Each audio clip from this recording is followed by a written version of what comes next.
You can walk out of the gym, you're good. Yeah, Then I you're mean, good. discomfort. I think a lot of people avoid discomfort. I think it's an important part of growth, whether it's discomfort, on the job, trying new things, starting a new business venture, like you're talking about, what you're doing, um, doing a new workout. Several months ago, I started doing jujitsu. I'm not a, I'm not new to martial arts, but I'm new to jujitsu. I did karate when I was younger. I missed that discipline. I missed that brotherhood, that connection with other people. But at 53 years old, people are like, "What the hell are you doing?" It's like you roll around the floor with these 20-year-olds. I'm like, "Well, why not try something new?" I always wanted to try it, right? I love it. It's a great workout. It's different. Yeah, you get sometimes with working out, you get caught in a rut, especially with COVID. I wasn't really going to the gym. I'm training in my garage. I like to be around people. This is a great way to do that, and I'm enjoying it. But it's important to make yourself uncomfortable sometimes. You can't really grow if everything's always easy and comfortable for you. But that's in life in general. I think it's really important to do that. And you starting a new venture, you're definitely stepping out of your comfort zone. You're used to working a job, getting a steady income. You know how much you're making every week. You have a family to support, and here you are stepping out of that. But you're going to turn it into something big, I'm sure. But it's going to take time, and you're going to be uncomfortable. Fitness, and Yeah. for me, one of the reasons why I wouldn't say addicted to it, but so dependent on it, is because I suffered with depression and anxiety my whole life. So I use that as kind of, like you said, it's a religion. I find it's like my medication. After a good workout, I'm calm, I feel good. But I've always turned to, and when I was younger, I had sports. Obviously, you can't do that when you're older. So now I have other things that I rely on to help me better manage it. It's not a can't use that as a crutch or an excuse to say, "Oh, I'm kind of down today. I'm just going to sit around and do nothing." Your health suffers for it, your physical health. But if you're not mentally strong, it's a challenge. Look, I get up sometimes. I'm like, yeah, I don't feel like working out today. Right? You can't give into it. You just got to push through. And for someone who has mental health issues, it's even harder.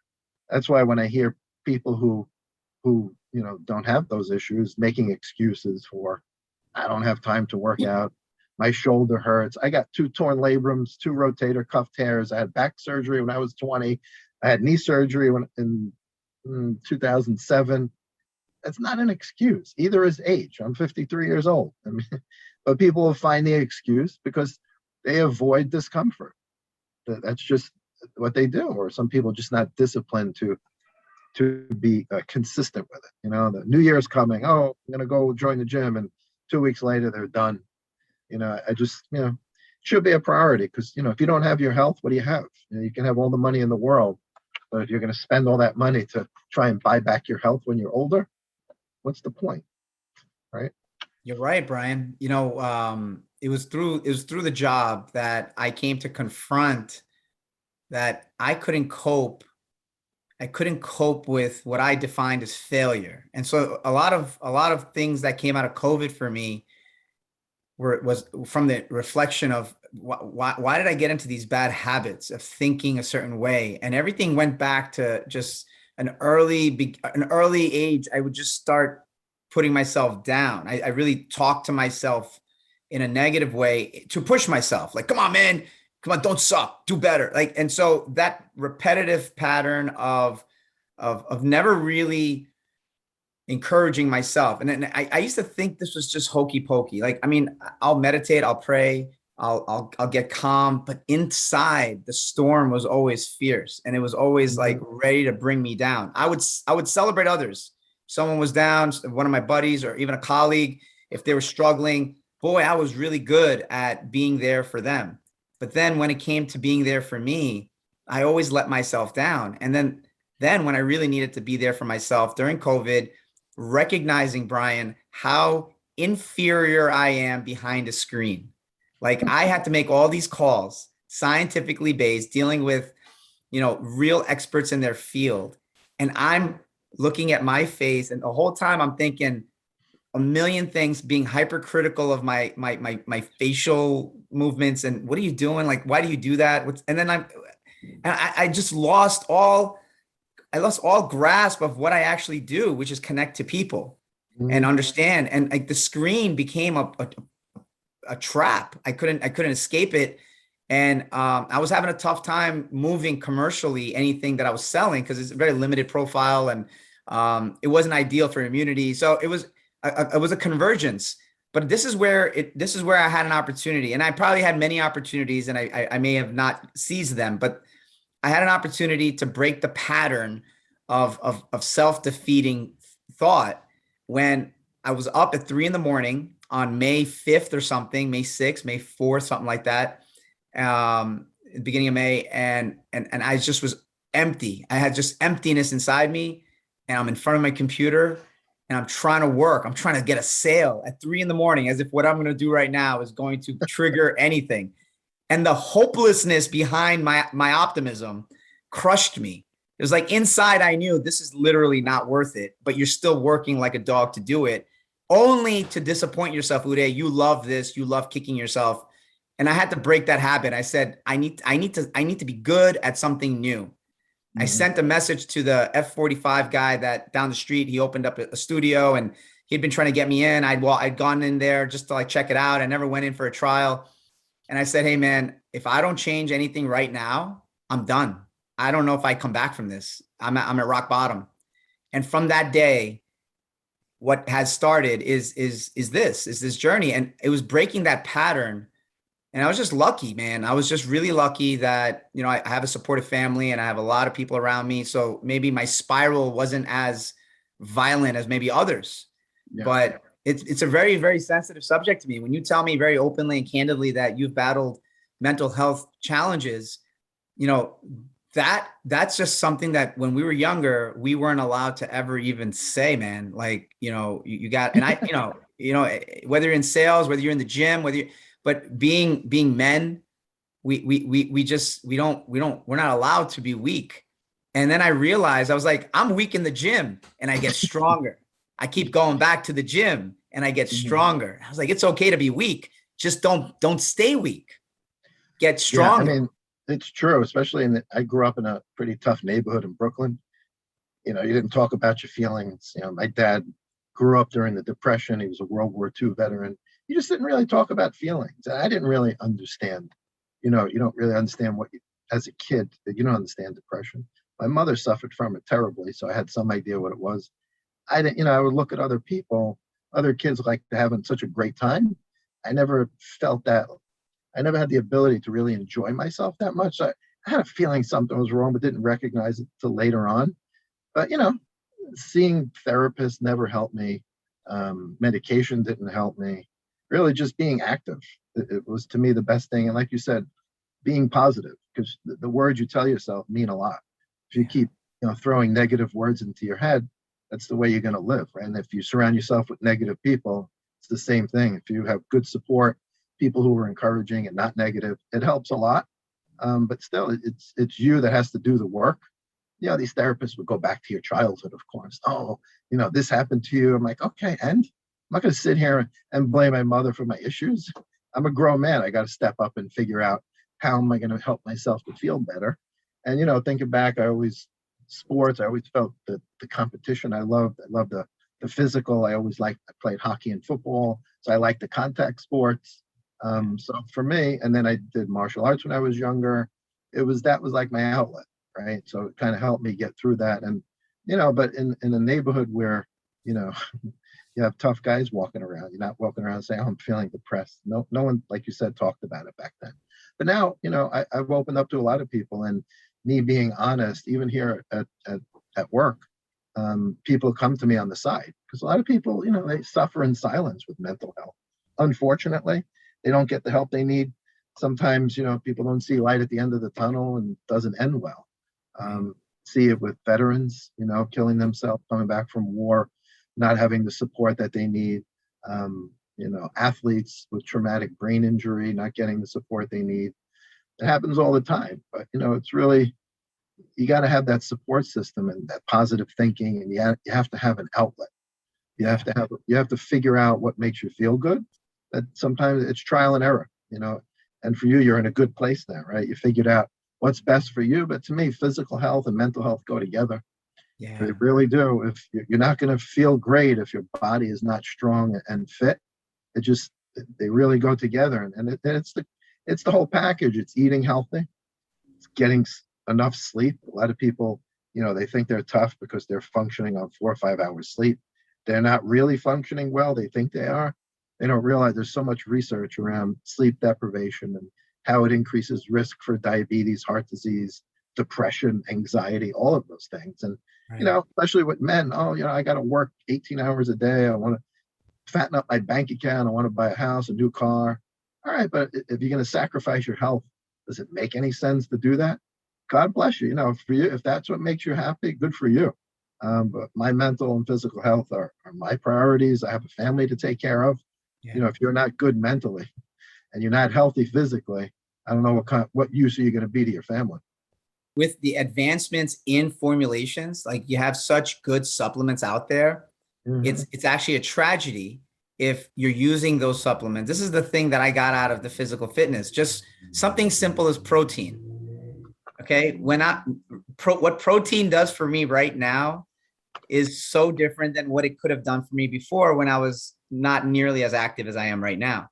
Mm-hmm. And seeing it being able to do what it needs to do. Otherwise, my body's not going to need it and it's not going to use it, or it's just going to become something else. And you start looking at these other categories, nootropics and the cognitive space. And you look at, even if you look at, let's say you have genetic predisposition to cholesterol. And so you're in good shape, but you maybe still have, I know some people that actually have high cholesterol and they're in great shape. Right here. There you go. I mean, and then I know some people that are out of shape, they got great cholesterol. So some of this stuff doesn't make any sense. But when you give your body a chance to actually use these supplements that can maybe elevate you to another place, now our job becomes more interesting. When you have an informed consumer, when you're dealing with people that are like looking, not just to take it because, hey, I got to take vitamin D because some guy said I got to take vitamin D. Let me just take any vitamin D. You don't even know what your vitamin D level is. Yeah. Like we got to have an informed consumer. And like, I feel very responsible in my own little sphere of influence where I have contract manufacturers and some brands, and being able to even do a podcast and then reach an audience and just speak about the importance of consumers really knowing what they're putting in their body and why they're putting it in their body. That's why you're formulating what you're formulating. I think the space is very confusing to most people. And that has a lot to do with, there's so much misinformation. There's so much misinformation about nutrition in general. There's so much misinformation about fitness. You have people who really aren't qualified to give out advice freely going on social media and posting things with little to no scientific evidence to support it. Look, it's a free country, but to me, if what you're saying might put people at risk, I don't really appreciate. I don't believe that should be. Social media gets screened and things get removed for so many reasons. But when it comes to stuff like that, they just leave it up there. Where are the fact checkers on all the inaccuracies about the nutrition and the science? It's just not there. But if you say something wrong about what your opinion is about a vaccine or whatever is going on today, it's quickly removed, which is kind of crazy because there is so much misinformation. Even with supplements, I've been in the industry a long time. I've been in the nutrition field since the 90s. I've spent time in academia. And the thing that people believe to be true about nutrition just goes to show you how much misinformation there is. For one, people think the supplement industry isn't regulated, which we both know is a joke. Now, if you're not following the regulations, which, there are some companies that don't, and they just sell products that aren't tested. They're putting in meaningless amounts of ingredients and making bold claims that they have absolutely no scientific evidence to support. But for players like us, Vitamin Shop, and a lot of brands that are products that are sold, people are doing the right thing. They're following GMPs when they manufacture products. They're testing their products. They're not misleading people to believe things. The product will do something that it won't. And again, we're talking supplements, right? They're designed to supplement a healthy lifestyle. They're not going to replace eating healthy, exercise, and sleeping good, but they can definitely be of benefit. You mentioned, certain things, especially for mental health. Omega-3 fatty acids are very beneficial. There are some herbs that can be beneficial. But again, if you don't have all those other things in place, it's kind of like people reaching for medication, You go to a doctor and tell the doctor you're having a lot of stomach issues. I got reflux, I got heartburn, I'm constipated. He's not going to talk to you about nutrition.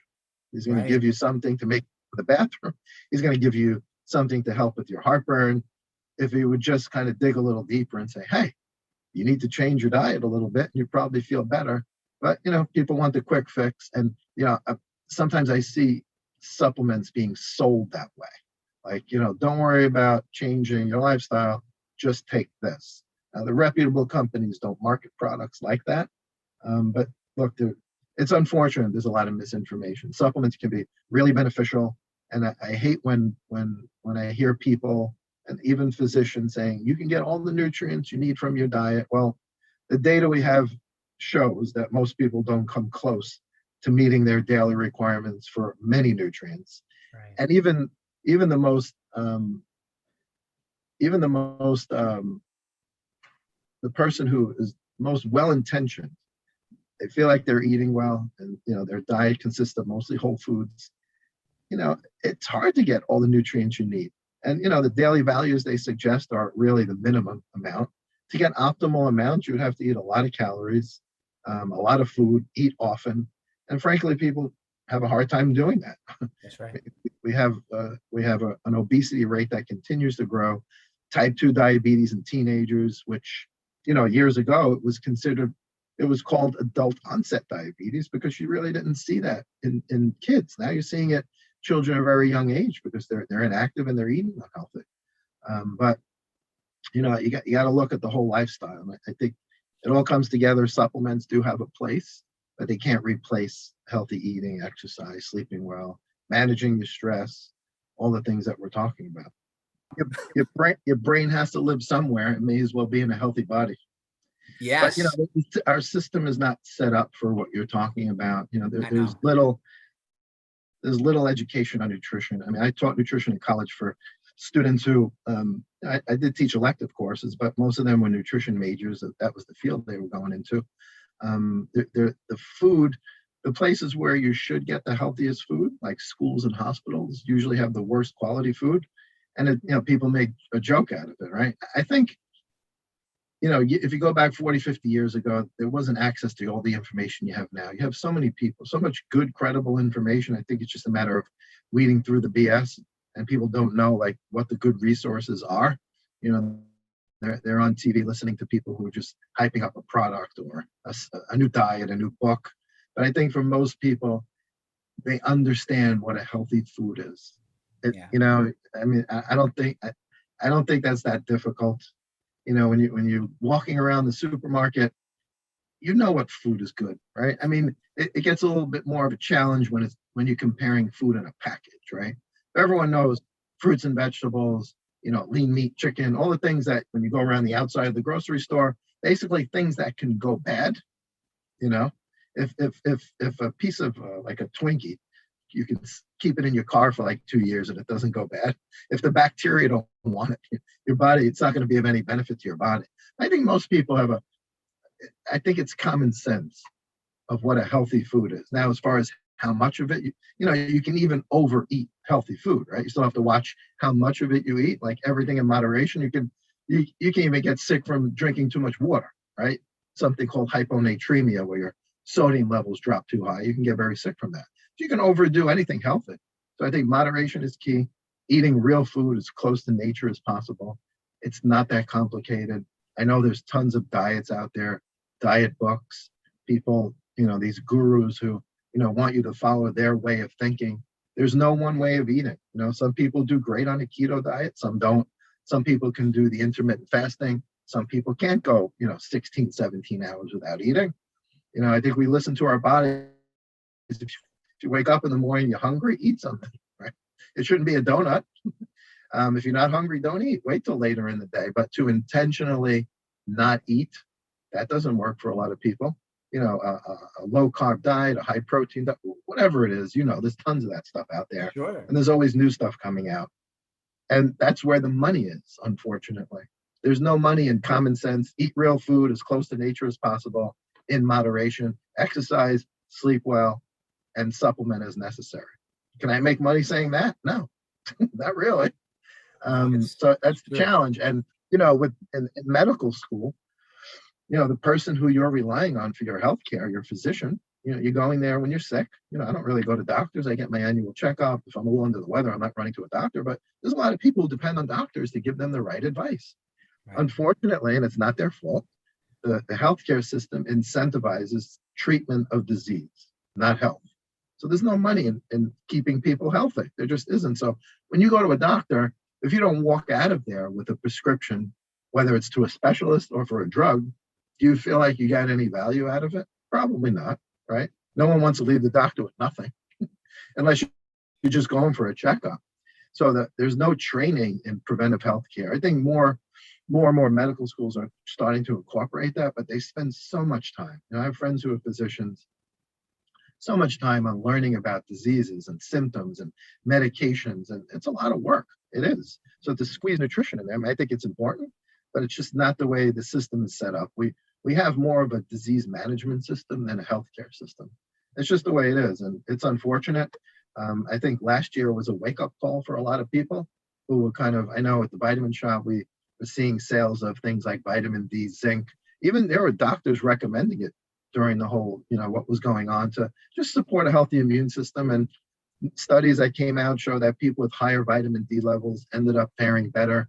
Does that prove a cause and effect relationship? No, but if you can, it's easy to keep your vitamin D levels up, right? It's not complicated, it's inexpensive. And if it can help, why not? There's no side effects to taking small amounts of vitamin D, making sure you check your levels with your physician. But last year was a wake-up call for a lot of people who realized, hey, it's not just diabetes, cancer, heart disease, certain cancers that are lifestyle related. Now if I'm not healthy and have underlying conditions, I can die from a virus.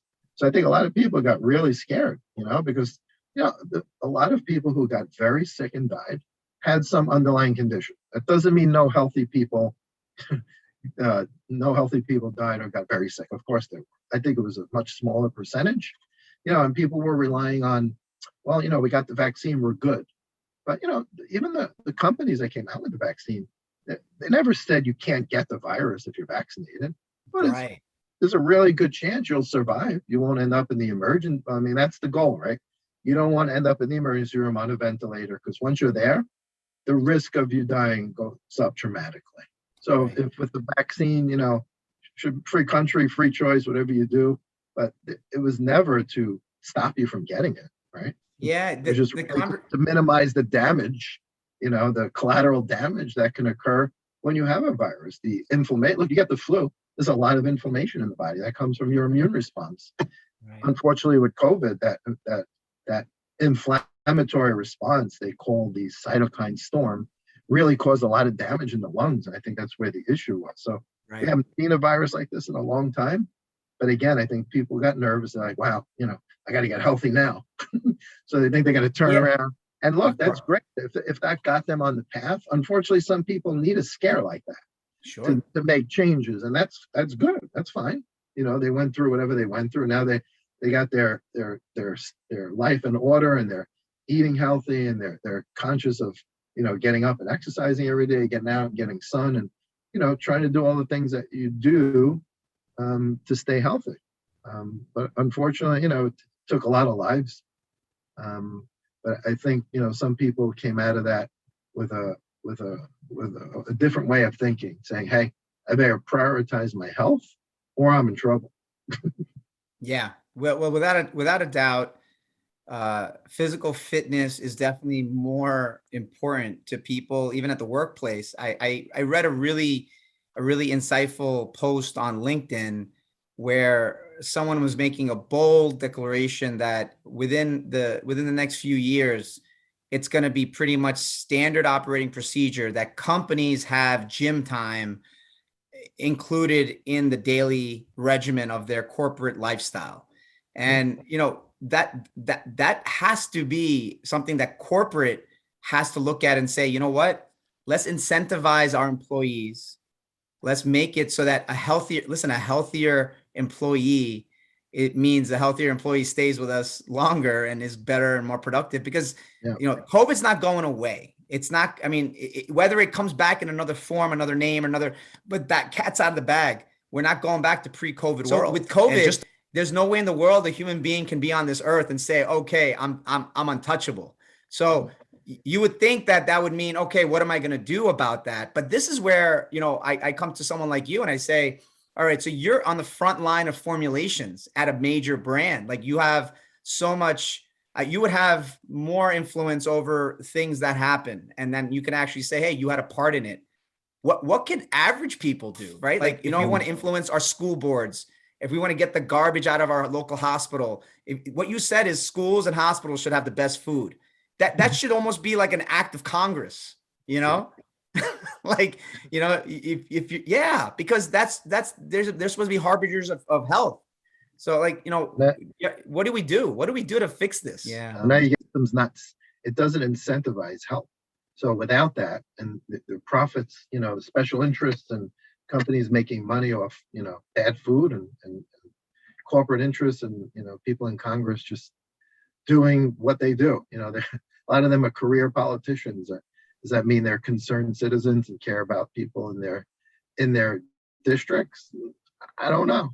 I'm not around that. I don't know. All I can say is I've been working in this industry a long time. I know products that I've formulated over the years or had a part in, hopefully had a positive impact on people.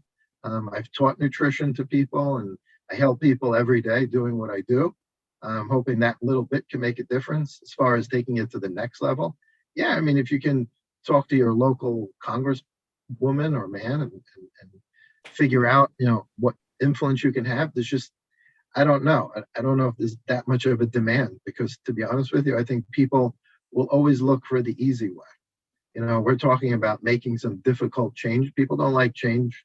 I remember in New York City, they were trying to ban like large sodas in restaurants, which, look, we live in the US. I think it was kind of a ridiculous effort I understood it as a nutritionist, right? But, you can literally walk out of the restaurant and go down the block to 7-Eleven and buy it. So that was never going to work. And I think people should be free to do the things they want to do. But, also their freedom is going to impact people who are actually taking care of themselves, because at some point, those people become a burden to the healthcare system. They just do. I'm talking about people whose issues might be lifestyle related. Obviously, people get sick to no fault of their own, should get all the care that they need. But for those who can actually do something about it and don't, yeah, I mean, that's a tough conversation, right? But it's not easy. It's simple, but it's not easy, right? It's simple in your mind, okay, I got to eat healthy. I got to try and exercise every day. I got to sleep. I mean, I think sleep might be number one on the list, because you can eat healthy and exercise. If you're not sleeping good, it basically negates all of those two things. So there's some good work by Dr. Matthew Walker, who has a sleep research lab at UC Berkeley. He's done some Google Talks. He wrote a book, Why We Sleep, and you would be blown away by the impact of even just, a small reduction in sleep. If you say 5 or 6 hours instead of 7 or 8, it has drastic effects on blood sugar, on hormones in your body, on overeating and obesity and heart disease risk and cancer risk that people don't think of. Like, oh, okay, I don't need to sleep today. I'll catch up on my sleep. That's another myth. You can't catch up on your sleep. You're not gonna, if you miss sleep during the week, Saturday you're gonna sleep 18 hours. It doesn't work that way. You lost that sleep forever, and your body will feel it. And over time, it definitely does have an impact. So, it's hard when you get into the politics of it. But look, we're one of the wealthiest countries of the world, but we still rank pretty low as far as overall health. And it's sad because it's not that complicated. Like I said, it's simple, but it's not easy, because it will take people to put in effort on their own. The government's going to have to make certain changes that might make people feel uncomfortable. But, it's going to come to a point where, what do we got? We got over 30% of the population that fall into the obese category. It's not going to get better. Technology is making it worse. People becoming less active, not more active. Right. People always looking for a quick fix. Maybe this pill can fix me, or I can have that surgery, or that. They don't want to put in the work that's necessary to be healthy. And if they don't want to do that, can't force them to. we live in a free country, and I think there's mostly positives. It's the greatest country in the world, but there's also negatives to that. And you brought up 9/11, right? We took our freedom for granted and safety, and all of a sudden that was taken away. And we're seeing over time, as the health of this country continues to decline, that there are some challenges that come with the freedoms that we have, that people are not always going to make the right choice.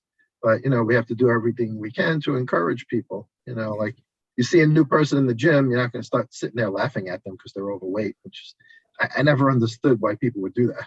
That's why they're there, right? To get healthy. At some point, everyone wasn't healthy or starting out at some point, maybe not like them. But you encourage people, right? You don't discourage people.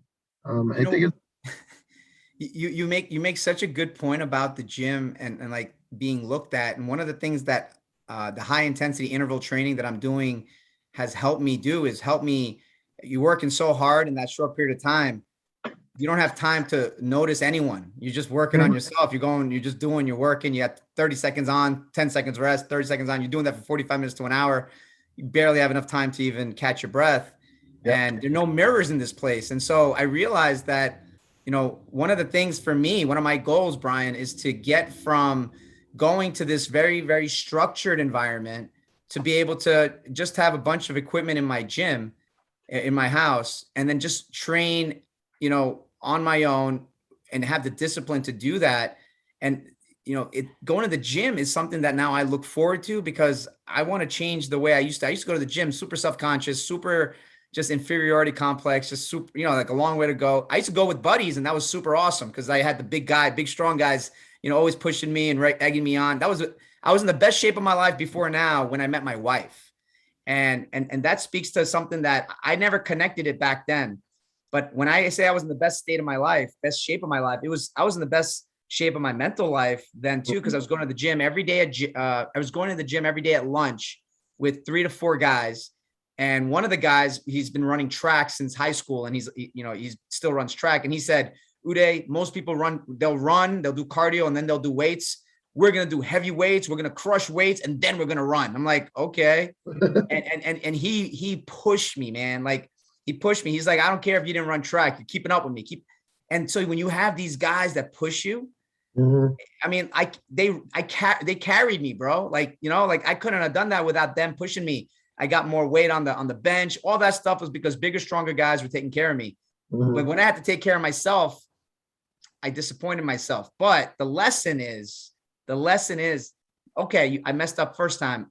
Now I'm fully accountable to myself. And going to the gym, not having mirrors taught me just focus on yourself. Now, if I go to a gym with a whole bunch of mirrors, I don't care. I don't see anybody except for my equipment, my set, my rep, do it again. And then I'm out. So, you're right, man. The encouragement you get really changes everything. And, being able to give that is huge.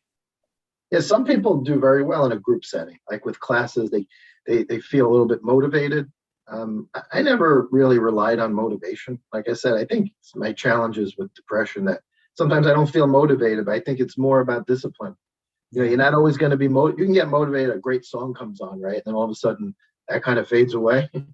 You can't rely on motivation. You're not always going to feel motivated. I think, the healthy lifestyle is more about discipline, that you realize it's important. You realize the benefits, you're committed to it, and you stick to it. And that's all discipline, because you're going to push yourself on days when you're not at all motivated. Point where my entire day is built around when I go to the gym.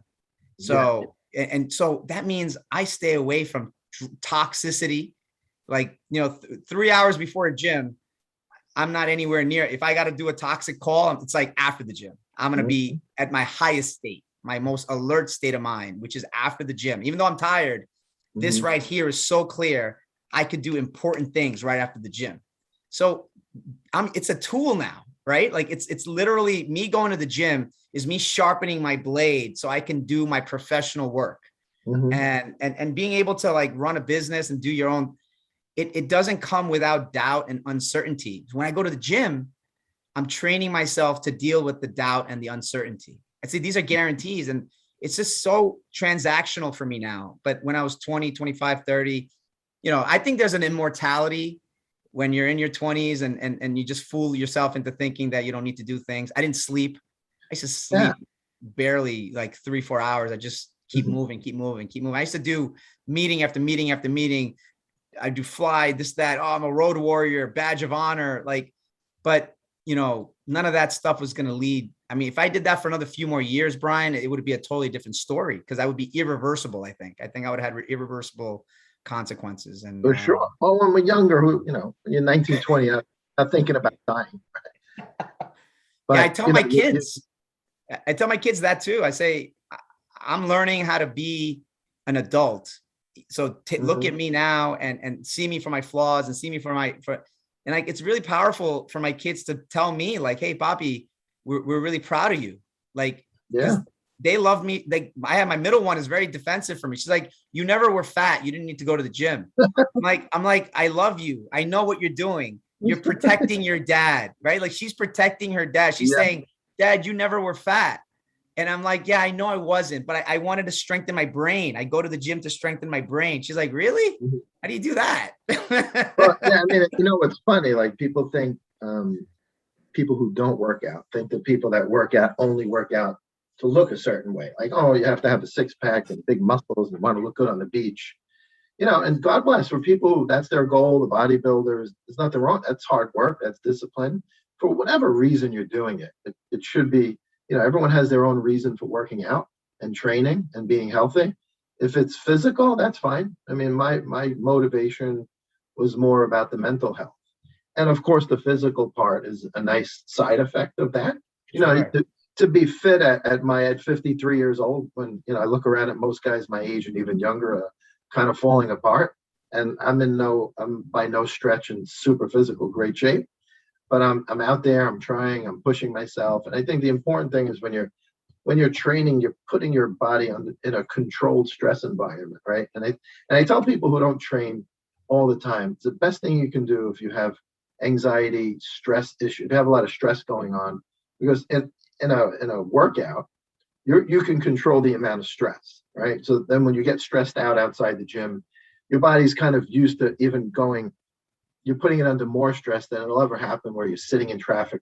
You're not going to really feel stressed out. Like I don't get stressed out. Meanwhile, you know, 3 days a week I'm in jujitsu rolling around with 20-something-year-olds on the floor who are trying to choke me, and I'm remaining calm under those situations.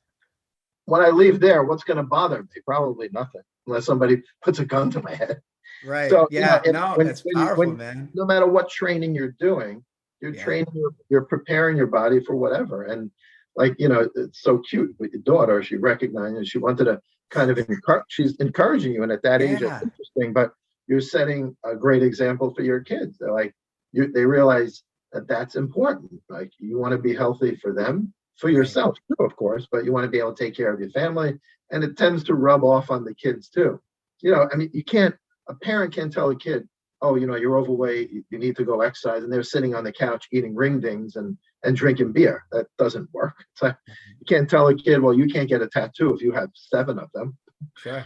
Right? I mean, that's just kids. They do as they do as they see, and if you're telling kids and you're doing the opposite, they're not going to listen. So you're setting a great example for them.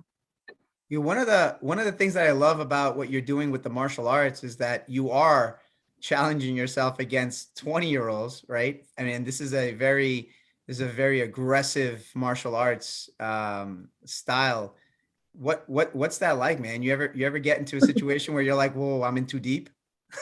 No, I mean it's a controlled environment, but and Sure. when you're rolling around with a bunch of white belts, and I'm doing it less than a year, but it's something I got into. I just got bored of the same workouts, and I love martial arts, and I've always wanted to do jujitsu, but it's something that you can do if you're smart for well into your older age. I know guys in their 60s and 70s that are doing it.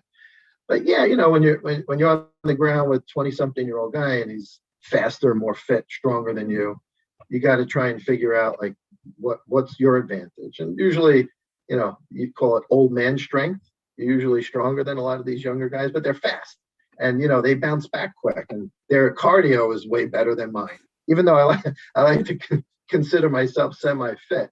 When you got a guy who wrestled in high school, you're not going to be able to keep up, but you don't have to. That's the Right. thing. You It's against you, really right? in jujitsu. It's really you versus you. Yeah. There's no, well, I can tap that guy out. He's a blue belt. That means I should be a blue belt. No, no, not necessarily. You're new. You'll get there, but it's just showing up every day. You're learning. It's really fun, and you're putting yourself in uncomfortable situations. It's not fun to have your arm get caught in an arm bar and the guy's looking to rip your arm off, but it's controlled. That's why you tap out, or Right. someone Yeah. trying to choke you out. Um, I just happen to really like it.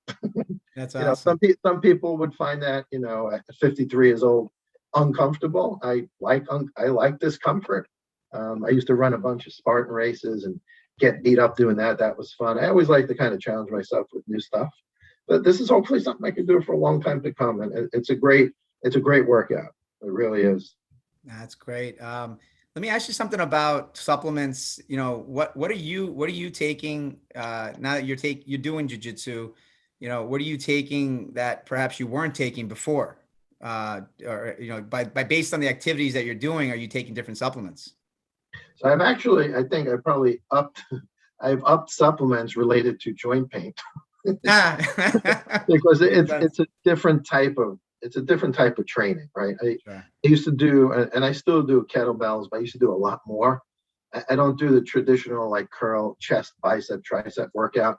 I do mostly functional fitness with kettlebells, and I have an assault bike at home, and I have an ab wheel. I used to train a lot more, but since I cut back on that, I would say more things like turmeric, higher doses of fish oil.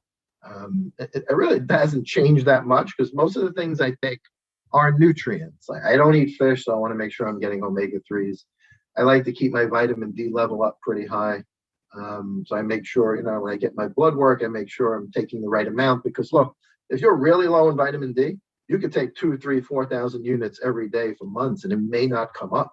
You may need much higher amounts. That's why you mentioned earlier that it's important to get your blood test. And especially in the wintertime, you're not out in the sun, you may need more of that. So I up it a little bit in the wintertime.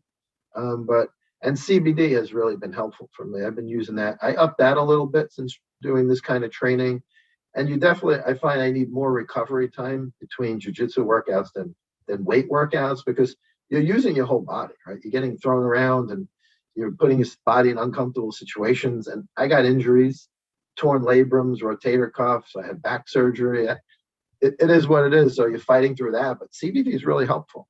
I know it's helped me with my anxiety. I've been using it for a while now, and it definitely helps with sleep a little bit. So that's really it. Other than that, a multivitamin. I'm not big into like greens drinks. I may do that once in a while. I'm not, unfortunately, a huge fan of eating vegetables, even as a kid. So I'll take a greens drink here and there. Magnesium is really important. I eat a lot of nuts and seeds as snacks. So I get a lot, I supplement with a little bit of extra. Probably, zinc, vitamin C.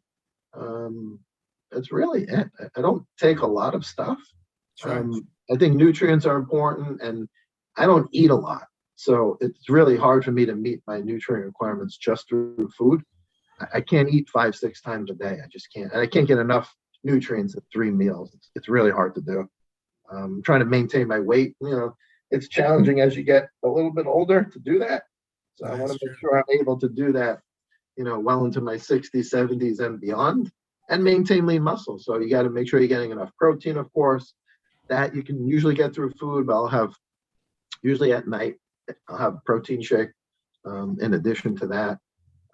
What else? That's really about it, to be honest. And some NAC, which is really good for the lungs, especially now with Sure. COVID. NAC that uh, there's a lot of talk about taking it out of formulas. Yes, so that was the issue. So NAC is also a drug, and pharmaceutical Okay. companies are saying that supplement we shouldn't be allowed to sell NAC, but it's been sold for decades. Right. Um, we still sell it at Vitamin Shop. I think Amazon pulled it and some other companies pulled it. The FDA hasn't said it. It's not illegal to sell. It's just that the pharmaceutical companies are claiming, and it is a drug. It's used for if someone ends up in the emergency room or if they overdose on Tylenol, it prevents liver damage. So they usually give it through an IV. It's also used in cystic fibrosis patients to break up mucus. It's a really good mucolytic. so it thins out the mucus a little bit. And to me, it's really good for like any kind of inflammation in the lungs, and it's a great antioxidant. This is But N-acetylcysteine. N-acetylcysteine, yeah, it has a funky odor because anything that has a high concentration of sulfur, which comes Right. from the cysteine, usually smells pretty funky. So when you Yeah. first open the bottle, you're like, "Whoa, what's wrong with Yeah, it's that?" like a smelling It's normal, salt, right? it's like rotten egg smell. But it's kind of controversial right now. It's Right. not illegal. We're still selling it, but some Well, this is companies. something that's very interesting because, like, see, Vitamin Shop is a brand that people respond to. Like, if it's good enough for Vitamin Shop, it automatically has a label of authenticity or trust. You know, Mhm. I personally, if I didn't know anything about this and you told me that it's available on the shelves of Vitamin Shop, I'd say that, you know what, they probably have experts that have already looked into it and it's okay for them. It's okay for Yeah, me. I think that's one of the key roles that a Vitamin Shop and other stewards of the industry play. I think that's a really key role. And, you know, getting that information out like this, like person to person and within a small tribe, like tribe to tribe, it does a lot to quell the misinformation because things get hot real fast and then they just take off and people start putting their own spin on it. yeah. Well, there's a lot of trade organizations that are working with Congress now to try and figure this out. Haven't heard there haven't been any updates. I think it's just going to go away. Right. I don't, and people will start selling it again. But who knows? I mean, same thing with CBD. There's no clear FDA guidelines around the regulations yet. It kind of varies state to state, but we sell CBD. You know, you shouldn't be Yeah. making disease claims for any supplement, never mind CBD. It's safe. People are using it. Again, you got to make sure you're not overdoing it. But you know, it's something that people are interested in using and are benefiting from. It's just that the FDA's main concern is always safety, and I understand that. They want to make sure they get through enough, they see enough data and information to make them comfortable with the safety profile, and they'll probably figure out how to work it out as like a food additive or something. But Sure. eventually, it'll be more widespread. It's pretty popular now. So we'll see. But yeah, with Vitamin Shop, in all our stores, our health enthusiasts, that's what we call our store employees, Right. are well trained. I review all the training and education for the company, and they're very knowledgeable. No one's going to push product on you. That's just Right. not our approach. We're more about education, making sure people understand the importance of lifestyle first and then supplements. And supplements can fit into almost any lifestyle. And we make sure we tailor the right supplements for that person. We're not just blindly recommending a bunch of stuff that people don't need. That's not our approach. It's not just about pushing product. It's about educating people and helping them make the right decisions for their health. One of my favorite products, one of my favorite new products on the shelves of Vitamin Shop is Fit Butters. And it's an interesting thing for me because I had to try to deal with, me working out more made me hungrier. Like I had to figure out a way to fill that extra, like I wasn't going to just eat junk food. And Yeah. so I was like, man, I want to eat a lot more. And I'm at home and I'm like, this thing could turn into a nightmare if I don't know how to do this. And those Fit Butters really comes in handy, man. Like it's a nice snack. And then what do you like? Are you a fan of Fit Butters, or I'm not trying to put you on the spot I, here, but I'm just curious. yeah, I mean, I snack mostly on all different kinds of nuts, almonds, walnuts, Okay. macadamia nuts. So I love nuts. I don't really use the spreads though, but they're Yeah. great. They sell very well. People love them. They're healthy. They're a great alternative to. I mean, there's nothing wrong with natural peanut butter, but Yeah. it's the variety, right? The different types of nuts that are in there have different nutrient profiles, and you can benefit from the different types of essential fats that are in there. There's a lot of Right. good nutrients in there. I think these, asking more questions of anybody that has an opinion. I think I'm teaching my kids how to ask more questions. I just had this lecture to them on the way to the bus stop this morning because my oldest daughter was claiming she knew something. And I was like, come on, you didn't even ask a follow-up question. You got to ask follow-up questions. Everything's about follow-up questions. And she's like looking at me. She's like, oh, another lecture. I'm like, come on, please. You're 9.5. You got to ask questions. The more questions you ask, the better shot you got of getting an answer. And Yeah, so I especially feel like in a group setting. If I do some kind of presentation, people are a little hesitant to ask questions, but once people start to ask, and it opens up other questions, and people start to step out of their comfort zone. But Yeah, I mean, to me, I always grew up listening was to me the most important. I didn't talk a lot. I was always listening to adults and other people, and I think it paid off for me in the long run. I learned a lot from listening to, nowadays these young people don't want to listen to us older folks. I always listened to older people, whatever it was, especially the older people who were really wise and had life experience. Now I think that's kind of gone. People just like push old people to the side, right? Yeah, no, you're right, man. It's so important to listen to people and hear, the experiences of what people have been through. You learn a lot that way. I appreciate you being so candid with me about even your age and just sharing like what you've been through. Because one of the things about this that I believe, like I said, I'm 43. I have a lot of friends that they're still in their 30s, and through my temple, I'm involved with like youth leadership type things, and so I see a lot of opportunities to kind of guide youngsters with academics or just life. But more than anything else, I tell all of them, I'm like, I'm happier now than I was 10 years ago. And I'm better than it's just life is beautiful that way because you have the benefit of experience, and then you have the opportunity to use that experience to then make better life decisions. And so you saying you're 53, it really sets into motion for me a visible target. So like what if I think I'm impressed with myself now, I need to make sure that when I'm 53, that I'm as impressed with myself as I am with you doing jujitsu. So you've set the bar high. Like, I think that's important. I think we all need to have people that are setting the bar high enough that even if I fail to hit that bar, I'm still better off. Mm-hmm. Like I may not be doing jujitsu at 53, but I sure as hell better be doing something Aim that high. like, Yeah, but I mean, I think it's important. I don't think people, when we're kids, we challenge ourselves. We do a lot of new things, right? We're learning things. I think as adults, we lose that. I think it's important. yeah, I think it's important to try new things, something that'll challenge you, something that you really stink at, right? I mean, and try and get good at it. Um, I think it's important. I really do. It's one of the reasons why, I took that up. But that's across the board for anyone. Look, change is hard. New things are difficult, but why not try it? Like, what do you have to lose? What's yeah. the worst thing that can happen? I can get choked and put to sleep. All right, so I'll wake back up. Yeah, yeah, no, Hopefully. absolutely. Yeah. Like you said, the control stress, I never put that together until you mentioned it. Little things like in traffic. I'm not in traffic as much anymore because I work from home. Yeah. But when I am in traffic, I am actually very content. Either I'm listening to a podcast, listening to music, listening to my kids, but I'm very content getting to my destination when I get to it. I, Oh, I'm so not, I was so not like that my entire life. well, there's a lot of people who are very high strung and get stressed out over, oh, my coffee's cold, or I think a lot of those people are not people who typically train every day. From the ones that I know that are very like hyper aggressive, and if someone cuts you off, you're ready to chase them down the highway and get into a fight over it. Where most of us who put ourselves under that controlled stress are pretty laid back. You're like, I'm not going there. That's what's the point, right? Introduced this product at supply side. It's still in a prototype type of position. I haven't commercially sold it. I've got samples. I give them to people. It's a Belgian chocolate. It's a functional chocolate. It's got geranol in it. And one of the reasons I did this was because I really fell in love with this ingredient while I was trying to pitch it.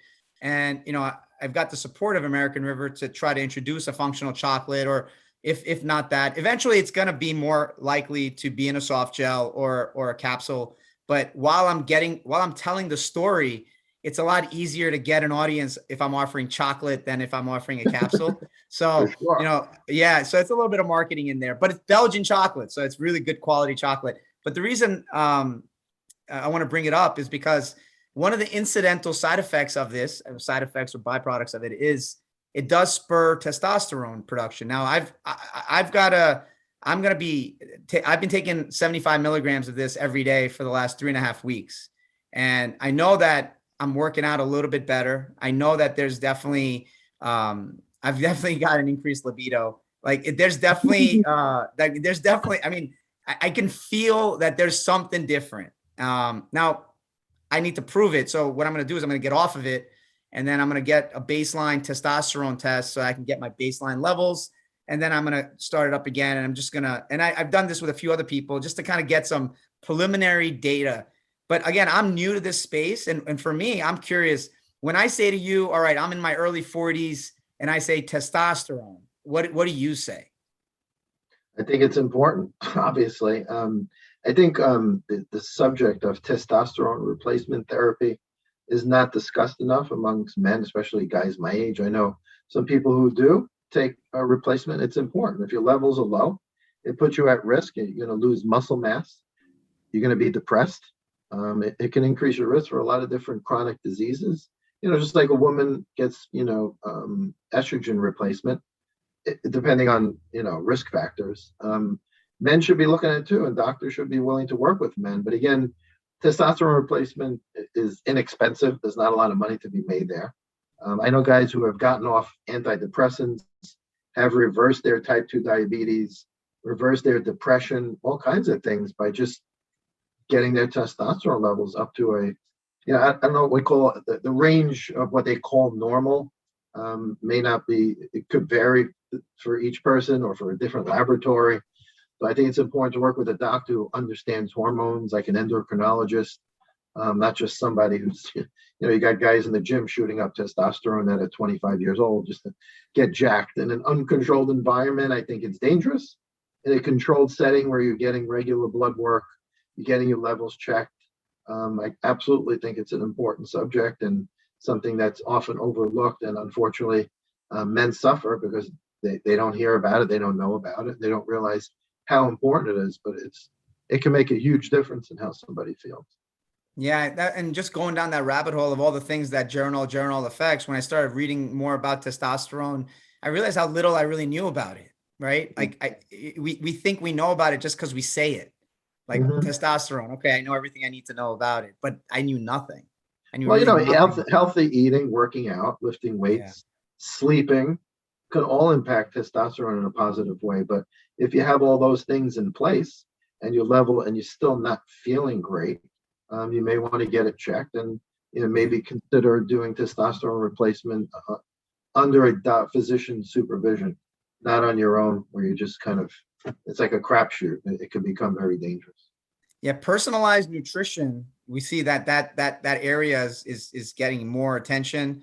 And I went to a conference in California during the summer, and I spoke to a company that's based out of Utah that does individual testing. I forgot the name of that test lab. They actually, as part of this conference, they had sent out complimentary vitamin D tests, and I had gotten my vitamin D tested.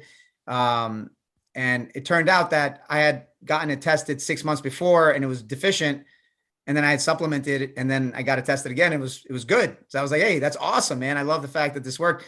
But they're telling me that, within the next couple of years, they're going to have the technology to be able to dispense testing where with one administration of blood work, they'd be able to do multiple baseline testing. And as I'm sitting there, I'm listening to this guy. I'm like, this is definitely the future because, for guys like us who want to take ownership and accountability over our health, I don't really want to get stuck into the medical system. I don't want to be going to that. Like if I go get blood work done through my doctor, I get like an $800 bill. I have bad insurance too. So, but the point is, that shouldn't be the case, right? If I'm trying to be proactive about my health, I should be encouraged to do that. And this guy's talking about commercially testing like that being available. So average people can just go get personalized testing, baseline levels, and kind of figure out what we got to do. Yeah. I think there's a lot of testing optimism. technology has come a long way with certain types of testing, blood tests. But I think also, what do you do with the data? Like, what does the information mean?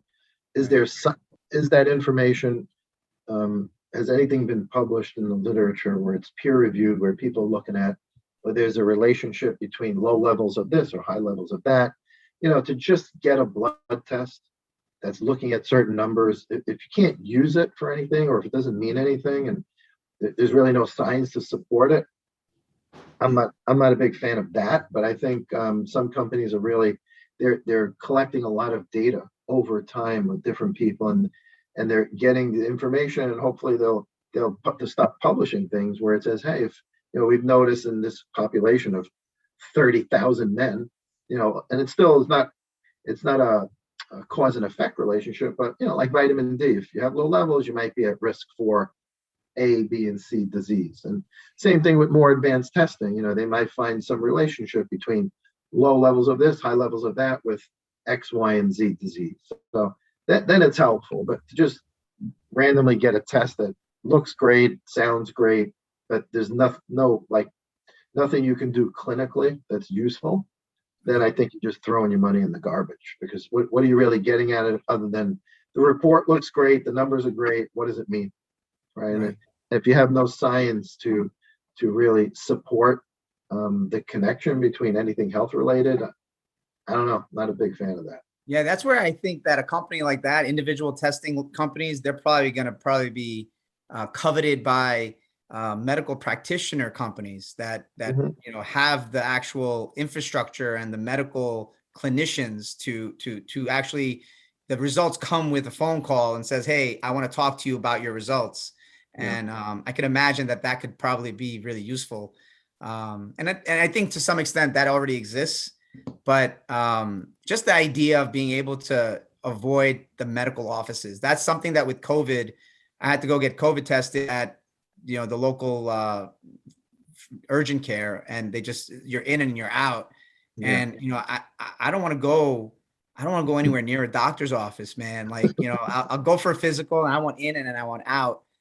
If I can get my testing done without having to ever leave my house, it gets mailed to me. I prick my finger, put it in the post.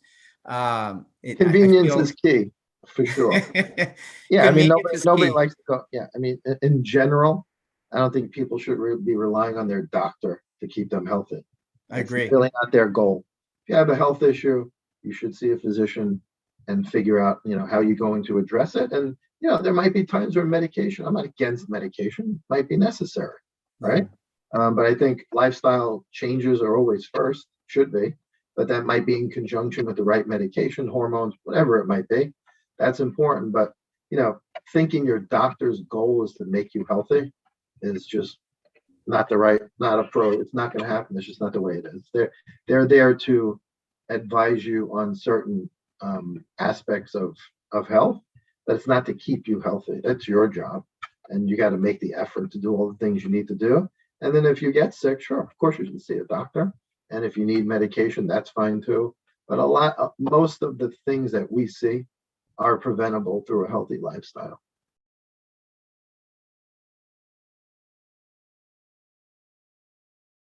From the industry right now, like if you look at what just doesn't work, is there anything that comes to mind that says like, you know what, like how is this still around? How is this product still got legs? It just doesn't do anything. I'm a big believer in, if somebody thinks something's working, who am I to argue with that? Placebo effect is very powerful. I think there's quite a bit of research to show that there are benefits to a lot of supplements. So it's not, who am I to say, this shouldn't be sold because it doesn't work. But there are some people buying it. They feel like they're getting some benefit from it. Look, a lot of things are difficult to measure the benefit of. If someone feels like they get more energy from product A, I can't argue with that, right? Especially if they've been taking it long term, and if they stop it, they don't feel the same. It's not really for me to say, which product doesn't belong in the space. There are some things, I think too much caffeine. You can always overdo things. These energy drinks, I think you got to really be careful with. You can overdo nutrients. You take too much calcium. If you're not taking enough vitamin K, that's not good, because vitamin K2 particularly helps ensure that calcium gets shuttled out of the arteries and into the bone tissue. So if you overdo vitamin D and calcium without balancing vitamin K2, that could cause a problem. And if you tend to get kidney stones where calcium combines with oxalate, which oxalate containing foods like green leafy vegetables and other things, you can Google that. You might be at risk for kidney stones if you overdo calcium. So you can always overdo a good thing. It's not really for me to say, this supplement is a complete waste of money. I just think you got to be smart. You don't need to take everything. Take what you think you need. Always start with nutrients first, and then fill it. If you have some joint problems, if you want to add in like these glucosamine supplements and things related to that, to try them, give them a fair try. Things like CBD, if you're stressed out or you don't sleep that great, give it an honest try. A lot of people try supplements and they take it for a few days, they feel nothing. It's not a drug.